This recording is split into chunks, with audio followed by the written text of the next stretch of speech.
Now, Istanbul Airport has been Europe's busiest airport for the last 3 years, leapfrogging the likes of Heathrow in London, Charles de Gaulle in Paris and Schiphol in Amsterdam. But its ambitions go further than that. It's targeting 100 million passengers a year by 2027, up from the expected 75 million this year. And that would make it one of the 5 biggest airports in the world. Well, joining me now is Mehmet Kalyoncu. He's board member of IGA Istanbul Airport. Mehmet, good to see you this morning. Thank you. You opened a 3rd runway during the pandemic. You've now already got a 4th under construction. Yes, it will be finished in 2 years.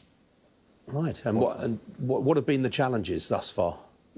Well, of course, COVID. But apart from challenges, actually we are now facing the competitive advantage of being the last airport before COVID. I can say being the last mega hub airport project before COVID, because after COVID, everything became more expensive.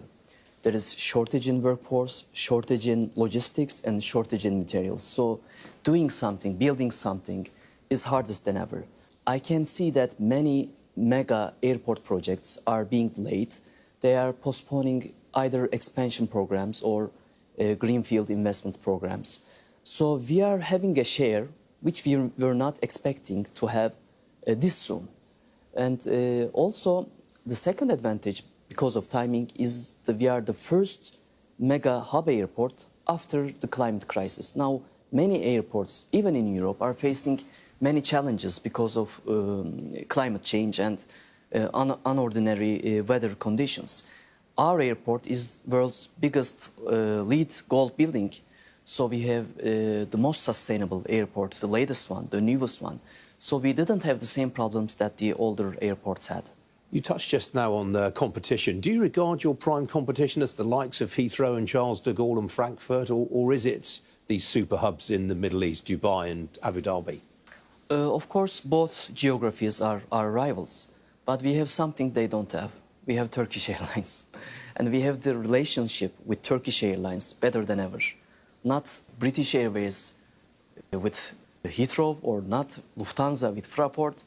We are like very strong, but I think this is benefit for the other airlines also, because Turkish Airlines is the airline that is flying to most destinations. And the advantage that this is serving to other airlines that are increasing their network through flying to Istanbul, which we will see next week at Roots Istanbul Conference. We will be hosting 3,000 delegates from 250 airlines, and it is going to be the busiest ever Roots conference in the world. And we are expecting to increase the airline agreement from 95 different airlines to 100 different airlines. Does that mean you expect to catch up with the likes of Heathrow and Frankfurt in terms of connectivity in the near future? I mean, Istanbul is more connected than Heathrow and Frankfurt. Do you mean? I mean, in terms of the number of individual destinations that you can go to and from there right now.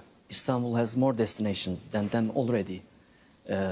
So it is the most connected airport, is connecting to 60 capitals and 250 cities in 3 hours.